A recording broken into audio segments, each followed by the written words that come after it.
வணக்கம், welcome back to chef Deena's kitchen. இன்றைக்கி நம்ம கிச்சனில் பார்க்க போகிறது எல்லாருக்கும் பிடிச்ச கொத்தமல்லி சாதம் எப்படி பண்ணுறது பார்க்க போகிறோம். இந்த கொத்தமல்லி சாதம் பண்ணும்போது நிறைய பேருக்கு வந்து கலர் கரெக்டாக வராது. அதனால் அந்த கொத்தமல்லியை கரெக்டாக எப்படி குக் பண்ணுறது, எந்த அளவுக்கு காரம் போடணும், முக்கியமாக அந்த தாளிப்பு, அந்த கொத்தமல்லி பேஸ்ட்டு, அதுக்கப்புறம் அந்த சாதம் இதெல்லாம் போட்டு நல்லா எப்படி மிக்ஸ் பண்ணிட்டு சொல்லி பார்க்க போகிறோம்.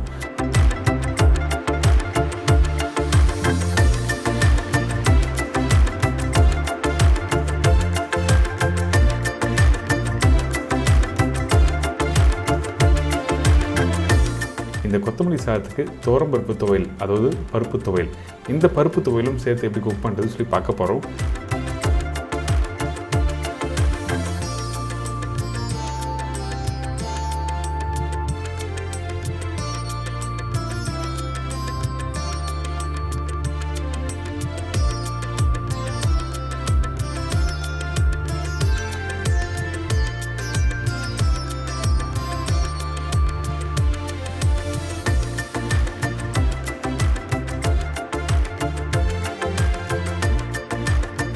ஃபஸ்ட்டு இந்த கொத்தமல்லி சாதத்துக்கு தேவையான பொருட்கள் பார்த்தலாமா? கொத்தமல்லி ஒரு பெரிய கட்டு, வேக வச்ச பொன்னி ரைஸ் தேவையான அளவு, பச்சை மிளகாய் 4-5 நம்பர், இஞ்சி 2 சின்ன துண்டு, பூண்டு 6-8 பல்லு, உளுத்தம்பருப்பு 1 டேபிள் ஸ்பூன், கடலைப்பருப்பு 1 டேபிள் ஸ்பூன், முந்திரி பருப்பு 1 டேபிள் ஸ்பூன், வேர்க்கடலை 1 டேபிள் ஸ்பூன், காய்ந்த மிளகாய் 3-4 நம்பர், புளி ஒரு சின்ன துண்டு, பெருங்காயம் 1/4 டீஸ்பூன், கடுகு தாளிப்புக்கு தேவையான அளவு, உப்பு தேவைக்கற்ற, நெல்லெண்ணெய் குக் பண்ணுறதுக்கு தேவையான அளவு. இதுதாங்க இந்த கொத்தமல்லி சாதத்துக்கு தேவையான பொருட்கள். ஃபஸ்ட்டு நம்ம என்ன பண்ணுறோம் கேட்டிங்கன்னா, இந்த கொத்தமல்லி சாதத்துக்கு இந்த கொத்தமல்லியை கொதிக்க தண்ணியில் போட்டு எடுக்க போகிறோம். அதனால் நல்ல சூடாக இருக்க தண்ணியில் கட் பண்ணி வச்சுருக்க அந்த கொத்தமல்லி, இஞ்சி, பூண்டு, பச்சை மிளகாய் இதெல்லாம் போடுறோம். போட்ட பிறகு கரெக்டாக ஒரு கொதி வர டைமில் எடுத்துக்கணும். ரொம்ப நேரம் கொதிக்க விடக்கூடாது. ஏன் கேட்டினா கலர் மாறிடும் அந்த கொத்தமல்லி பேஸ்ட் அரைக்கும் போது.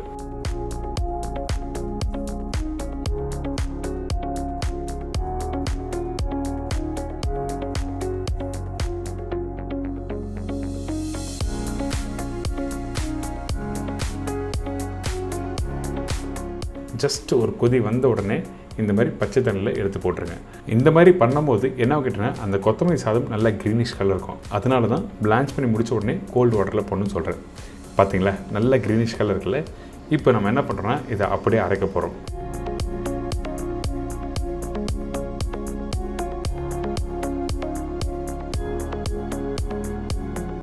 ஒரு சின்ன துண்டு புளி போட்டிருக்கேன். இந்த புளி எதுக்காகன்னா, அந்த டேஸ்ட்டு அந்த கொத்தமல்லியோட காரத்தோடு சேர்த்து சாப்பிடும்போது ரொம்ப நல்லாயிருக்கும். தேவையான தண்ணி ஊற்றி நல்லா அரைச்சிருங்க. எடுத்த உடனே அதிகமான தண்ணி வேண்டாம், தேவையான அளவுக்கு தண்ணி ஊற்றி அரைச்சிக்கணும். கெட்டியாக இருக்கணும் இந்த பேஸ்ட்டு. தண்ணியாக இருந்தால் குக் பண்ணுற டைம் அதிகமாகும். அப்படி குக் பண்ணால் கலர் மாற ஆரம்பிச்சிடும்.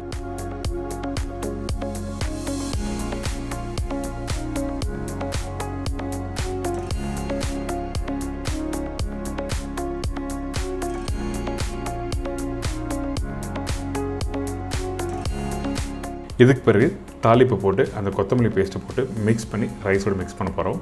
அதனால் தாளிப்புக்கு தேவையான அளவுக்கு எண்ணெய் ஊற்றிருக்கேன். நல்லெண்ணெய் மட்டும் யூஸ் பண்ணுங்கள். இந்த நல்லெண்ணெய் சூடான பிறகு கடுகு போடுங்க. கடுகு நல்லா பொரிஞ்சு வரணும். அதுக்கு பிறகு நம்ம என்ன பண்ணுறோன்னா, அடுப்போட ஃப்ளேமை கம்மி பண்ணுங்கள். அதாவது மீடியமான ஃப்ளேம் இருக்குன்னு சொல்கிறேன். உளுத்தம்பருப்பு, கடலைப்பருப்பு, முந்திரி பருப்பு,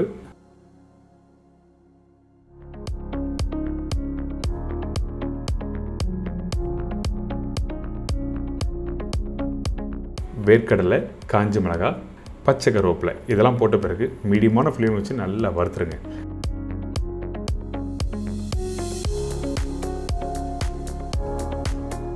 நல்ல கடக்கு முடக்குன்னு இருக்கணும் இந்த கடலைப்பருப்பு, உளுத்தம்பருப்பு. ஏங்கிட்டனா அந்த கொத்தமல்லி அந்த ஃப்ளேவரோட, அதுக்கப்புறம் காரத்துக்காக பச்சை மிளகாய் போட்டிருக்கோம். இதோட இந்த கடலைப்பருப்பு, உளுத்தம்பருப்புலாம் கொஞ்சம் கடக்கு முடக்க இருந்தால் சாப்பிட்றதுக்கு ரொம்ப நல்லாயிருக்கும். அதனால தான் ஸ்லோ ஃப்ளேம் வச்சு வரட்டும்னு சொல்கிறேன். நான் நிறைய ப்ரிப்பரேஷன் சொல்லியிருக்கேன். ஆனால் நீங்கள் சின்ன சின்ன விஷயத்தை கரெக்டாக நோட் பண்ணி வீட்டில் பண்ணால் ரொம்ப நல்லாயிருக்கும். இந்த இடத்துல பெருங்காயம் போடுங்க. அதுக்கு பிறகு அரைச்சி வச்சுருக்க கொத்தமல்லி பேஸ்ட்டு போடுறோம்.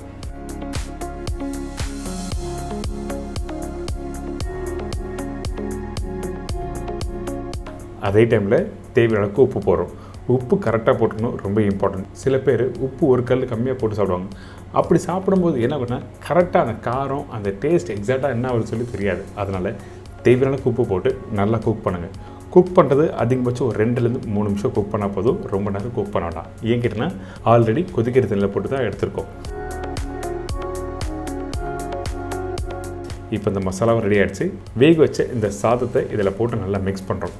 சாதம் எந்த அளவுக்கு கேட்டிங்கன்னா அந்த மசாலா எந்த அளவுக்கு கரெக்டாக இருக்கோ அதுக்கேற்ற மாதிரி நீங்கள் சாதத்தை போட்டு நல்லா மிக்ஸ் பண்ணால் இந்த கொத்தமல்லி சாதம் ரெடி.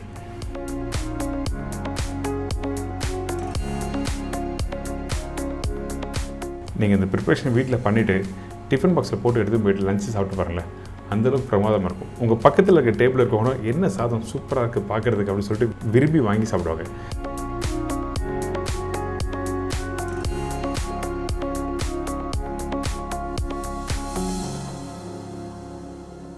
ஸோ இன்றைக்கி ஒரு அல்டிமேட்டான கொத்தமல்லி சாதம் பார்த்தாச்சு.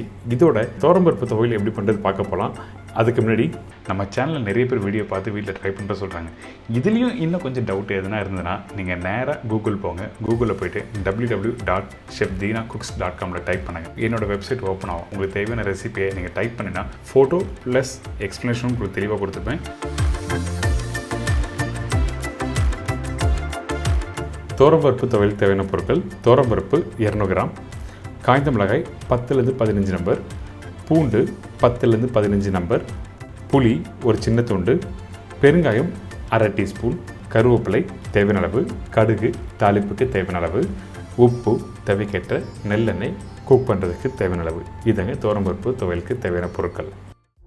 ஃபஸ்ட்டு நம்ம என்ன பண்ண போகிறோம்னா இந்த துவரம்பருப்பு துவையலுக்கு துவரம்பருப்பை எந்த அளவுக்கு ஸ்லோ ஃப்ளேமில் வறுக்கணும் வறுத்துருங்க.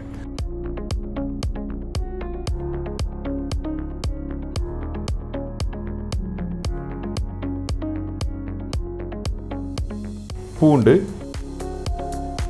காஞ்ச மிளகாய் இதெல்லாம் போட்ட பிறகு ஸ்லோ ஃப்ளேமில் வறுக்க ஆரம்பிக்கணும்.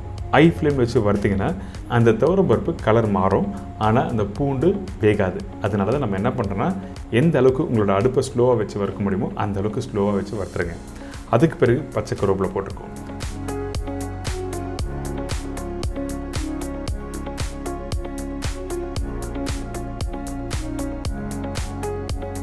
பச்சை கருவேப்பிலை போட்ட பிறகு என்ன ஆகிட்டுன்னா நல்லா வறுத்து வர டைமில் அந்த கருவேப்பிலையும் கலர் மாற ஆரம்பிச்சிடும். அதுக்கு பிறகு இந்த புளி போட்டிருக்கேன். இந்த புளி எதுக்காக கேட்டிங்கன்னா அந்த காரத்துக்கு அந்த புளிப்புத்தன்மை இருந்தால் நல்லாயிருக்கும் சாப்பிட்றதுக்கு. பருப்பு நார்மலாக தெரியும், வேக வச்ச பருப்பு எப்படி சாப்பிடுங்களோ அதே மாதிரி தான் வறுத்த பருப்பும் அதே டேஸ்ட்டாக இருக்கும். அதுக்காக தான் காரம் ஆட் பண்ணுறோம். அந்த காரத்தை பேலன்ஸ் பண்ண தான் புளி போட்டிருக்கோம்.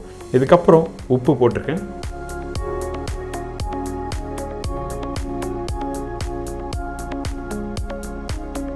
பெருங்காயம் போட்டிருக்கோம். இந்த பெருங்காயம் போட்ட பிறகு கொஞ்சம் மஞ்சள்தூள் போடுறோம். இந்த இடத்துல அடுப்பை ஆஃப் பண்ணுறேங்க. பெருங்காயம் போட்ட பிறகு நீங்கள் அதிக நேரம் அடுப்பை ஆன் பண்ணி குக் பண்ணால் அந்த ஃப்ளேவர் மாற ஆரம்பிச்சிடும். அதனால நீங்கள் என்ன பண்ண கேட்டிங்கன்னா அடுப்பை ஆஃப் பண்ணுறேங்க.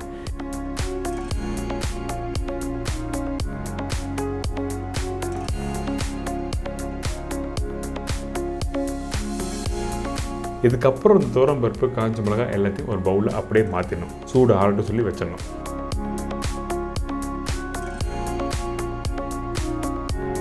அதே டைமில் இந்த காஞ்ச மிளகாய் இந்த பூண்டு பார்த்தீங்களா, இந்த பூண்டு நல்லா வெந்திருக்கும். கையில் லைட்டாக ப்ரெஸ் பண்ணாலே உடையும். அதே டைமில் தான் காஞ்ச மிளகாயும் சும்மா லைட்டாக பண்ணால் தூள் ஆகிடும். அந்த அளவுக்கு நல்லா வறுத்துருக்கும். இதுக்கு பிறகு தேவையான அளவுக்கு தண்ணி ஊற்றி நல்லா அரைக்க ஆரம்பிக்கிறோம். இந்த துவரம்பருப்பு துவையல் அரைக்கும் போது அதிகமான தண்ணி இருக்கக்கூடாது. அதே டைமில் ஃபைன் பேஸ்ட்டாக அரைச்சிடக்கூடாது, ரொம்ப இம்பார்ட்டன்ட். அதனால தேவையான அளவுக்கு தண்ணி ஊற்றி கொஞ்சம் கொஞ்சமாக அரைக்க ஆரம்பிங்க.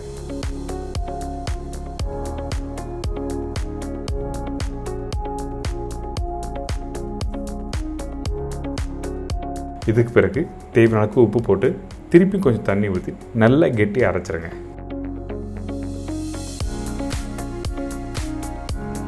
பார்த்தீங்களா, இப்போ ஆல்மோஸ்ட் ரெடி ஆகிடுச்சு துவரம்பருப்பு துவையல். இது அப்படியே எடுத்து காமிக்கிறேன். இந்த மாதிரி தான் கெட்டியாக்கணும். இதுக்கு பிறகு இந்த துவரம்பருப்பு துவையலுக்கு சில பேர் தாளிப்பு போட மாட்டாங்க, சில பேர் தாளிப்பு போடுவாங்க. ஆனால் இந்த மாதிரி நல்லெண்ணெயில் தாளிப்பு போட்டு சாப்பிட்டா ரொம்ப நல்லாயிருக்கும். அதனால தான் கொஞ்சம் நல்லெண்ணெய், கடுகு, காஞ்ச மிளகாய், கருவேப்பிலை நல்லா தாளிச்சிட்டு இதை அப்படியே போட்டு நல்லா மிக்ஸ் பண்ணி சாப்பிட்டோன்னா அருமையான துவரம்பருப்பு துவையல் ரெடி. இந்த துவரம்பருப்பு துவையல் எப்படி பண்ண தெரிஞ்சிருக்கோம். அதே டைமில் கொத்தமல்லி சாதமும் உங்களுக்கு புரிஞ்சிருக்கும். இன்றைக்கி ஒரு அல்டிமேட்டான ஒரு காம்போவில் கொடுத்துருக்கேன். கண்டிப்பாக ட்ரை பண்ணி பாருங்கள், என்ஜாய் பண்ணுங்கள்.